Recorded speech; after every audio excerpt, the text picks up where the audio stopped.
Operation സിന്ദൂരിനിടെ Indian വ്യോമസേനയുടെ പോരാളികൾ ശത്രുതാപരമായ പ്രദേശത്തേക്ക് ആഴത്തിൽ ആക്രമണം നടത്തിയപ്പോൾ ഭൂമിയിൽ നിന്നും ആയിരക്കണക്കിന് കിലോമീറ്റർ ഉയരത്തിൽ ശാന്തവും എന്നാൽ തുല്യമായി നിർണായകവുമായ പ്രവർത്തനങ്ങൾ നടന്നിരുന്നു.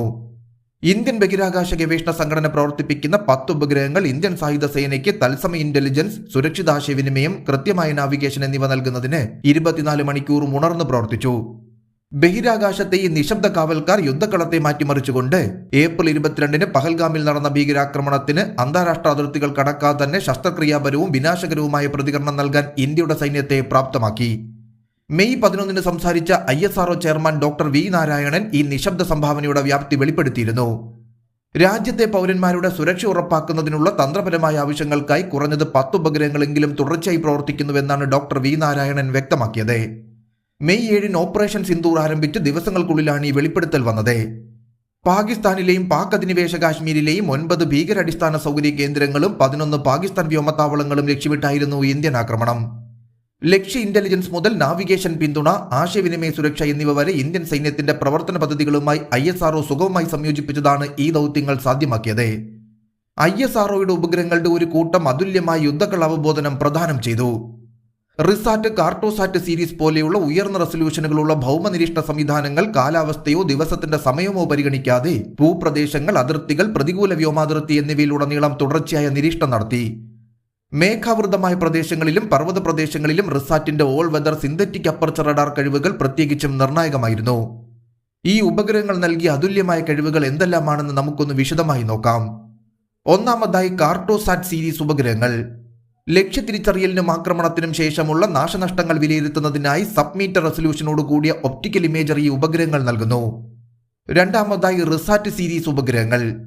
പകലും രാത്രിയും റഡാർ ഇമേജറി നൽകുന്നു എന്നത് കൂടാതെ ശത്രുക്കളുടെ നീക്കങ്ങളും അടിസ്ഥാന സൗകര്യങ്ങളും കണ്ടെത്തുന്നതിന് ഈ ഉപഗ്രഹങ്ങൾ അനുയോജ്യമാണ്. മൂന്നാമതായി ജിസാറ്റ് 7-ഉം ജിസാറ്റ് 7A-യും. ദീർഘദൂരങ്ങളിൽ നാവികസേനയ്ക്കും വ്യോമസേനയ്ക്കും സുരക്ഷിതവും തത്സമയവുമായ ആശയവിനിമയം ഈ ഉപഗ്രഹങ്ങൾ സാധ്യമാക്കി. നാലാമതായി നാവിക് അഥവാ നാവിഗേഷൻ വിത്ത് ഇന്ത്യൻ കോൺസ്റ്റലേഷൻ. മിസൈലുകൾ, വിമാനങ്ങൾ, ഡ്രോണുകൾ എന്നിവയെ കൃത്യമായ കൃത്യതയോടെ നയിക്കുന്നതിന് ഉയർന്ന കൃത്യതയുള്ള ജിയോ ലൊക്കേഷൻ ഡേറ്റ നാവിക്ക് നൽകി. ശത്രുക്കളുടെ സജ്ജീകരണങ്ങൾ ട്രാക്ക് ചെയ്യാനും ആക്രമണാഘാതം സ്ഥിരീകരിക്കാനും തത്സമയ സാഹചര്യ അവബോധം നിലനിർത്താനും കമാൻഡർമാരെ ഈ ഉപഗ്രഹങ്ങൾ അനുവദിക്കുകയും കുറഞ്ഞ കൊളാട്രൽ നാശനഷ്ടങ്ങളോടെ ദൗത്യത്തിന്റെ വിജയം ഉറപ്പാക്കാനും ഈ ഉപഗ്രഹങ്ങൾ ഇന്ത്യൻ സൈന്യത്തെ സഹായിച്ചു. ലക്ഷ്യങ്ങൾ തിരഞ്ഞെടുക്കുന്നതിനും പരിശോധിക്കുന്നതിനും മുൻഗണന നൽകുന്നതിനും സായുധ സേന ഉപയോഗിക്കുന്ന ഒരു സാധാരണ ഓപ്പറേറ്റിംഗ് ചിത്രത്തിലേക്ക് ഉപഗ്രഹ ഇമേജറിയും ടെലിമെട്രിയും ചേർത്തു. മാക്സർ പോലെയുള്ള ഓപ്പറേറ്റർമാരിൽ നിന്നുമുള്ള ആഭ്യന്തര വാണിജ്യ ഡേറ്റയുടെ ഉപയോഗം ആവർത്തിച്ചുള്ള പാളികളുള്ള ഇമേജിംഗ് അനുവദിക്കുകയും ഇത് ഉയർന്ന മൂല്യമുള്ള ലക്ഷ്യമൂല്യനിർണ്ണയത്തിൽ നിർണായകമാണെന്ന് തെളിയിക്കുകയും ചെയ്തു.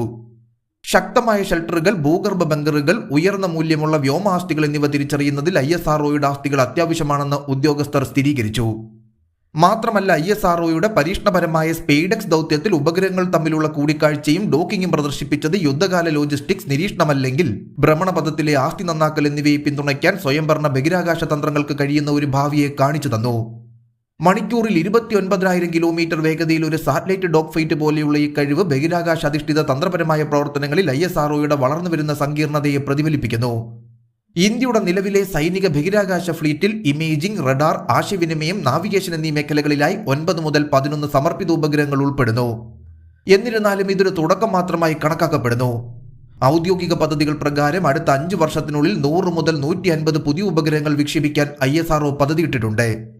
ഇതിൽ 52 എണ്ണം സമർപ്പിത നിരീക്ഷണ ഉപഗ്രഹങ്ങളായിരിക്കുമെന്നും ഇത് സേനയുടെ 7000 കിലോമീറ്റർ തീരപ്രദേശത്തിന്റെയും അസ്ഥിരമായ കരാതിർത്തികളുടെയും 24 മണിക്കൂർ നിരീക്ഷണം വർദ്ധിപ്പിക്കുമെന്ന് വിശ്വസിക്കപ്പെടുന്നു. ഈ ആസ്തികളിൽ പകുതിയും സ്വകാര്യ വ്യവസായവുമായി സഹകരിച്ച് വികസിപ്പിക്കുമെന്നും വേഗത്തിലുള്ള വിന്യാസം, സ്വദേശിവൽക്കരണം എന്നിവ നടത്തുമെന്നും പ്രതീക്ഷിക്കപ്പെടുന്നു. 2025 മെയ് 18-ന് PSLV C-61-ൽ നടക്കാനിരുന്ന റിസാറ്റ് 1Bയുടെ വിക്ഷേപണം എല്ലാ കാലാവസ്ഥയിലും പകലും രാത്രിയിലും നിരീക്ഷണത്തിന് നിർണായകമായ ഒരു അടുത്ത തലമുറ റഡാർ ഇമേജിംഗ് ശേഷി കൂട്ടിച്ചേർക്കുന്നു. ഓപ്പറേഷൻ സിന്ദൂറിനെ തുടർന്ന് ഇന്ത്യയുടെ ബഹിരാകാശ നിരീക്ഷണ ശൃംഖലയ്ക്കുള്ള സമയപരിധി ഇന്ത്യ ഗവൺമെന്റ് ത്വരിതപ്പെടുത്തുകയും 4 വർഷത്തെ പദ്ധതിയെ 12 മുതൽ 18 മാസത്തെ അടിയന്തര വിന്യാസ ചക്രത്തിലേക്ക് ചുരുക്കുകയും ചെയ്തു.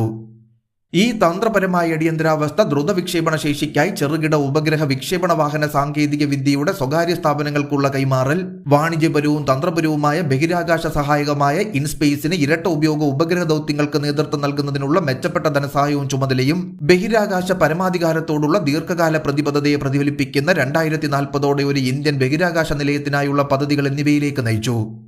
ഓപ്പറേഷൻ സിന്ദൂർ ISROയുടെ സൈനിക ഉപയോഗത്തെ എടുത്തു കാണിച്ചപ്പോൾ അതിന്റെ ഉപഗ്രഹങ്ങൾ ഇന്ത്യയുടെ സിവിലിയൻ ഭൂപ്രകൃതിയിൽ നിർണായകമായി തന്നെ തുടരുന്നു.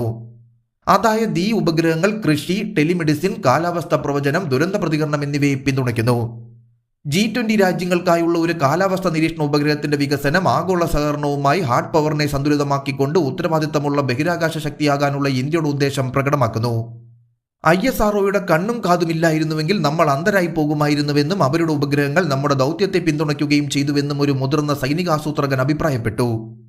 യുദ്ധത്തിൽ ആദ്യ നീക്കം ഭ്രമണപഥത്തിൽ നിന്നും സംഭവിക്കാവുന്ന ഒരു കാലഘട്ടത്തിൽ ഇന്ത്യയുടെ നിശബ്ദ സംരക്ഷകനും തന്ത്രപരമായ സഹായിയുമായി ISRO ഉയർന്നു വന്നിരിക്കുന്നു. കരയിലും ആകാശത്തുമുള്ള ഇന്ത്യയുടെ സൈനിക ശക്തി ഇപ്പോൾ ബഹിരാകാശത്തെ ശക്തിയുമായി അഭേദ്യമായി ബന്ധപ്പെട്ടിരിക്കുന്നുവെന്ന് ഓപ്പറേഷൻ സിന്ദൂർ തെളിയിക്കുന്നു. വികസിക്കുന്ന ഉപഗ്രഹ ഫ്ലീറ്റുകൾ, ത്വരിതപ്പെടുത്തിയ വിന്യാസ ചക്രങ്ങൾ, സംയോജിത ബഹിരാകാശ സിദ്ധാന്തം എന്നിവയിലൂടെ ഇന്ത്യ ഭീഷണികളോട് പ്രതികരിക്കുക മാത്രമല്ല യുദ്ധത്തിന്റെ ഭാവി തന്നെ പുനർനിർവചിക്കുകയാണ്.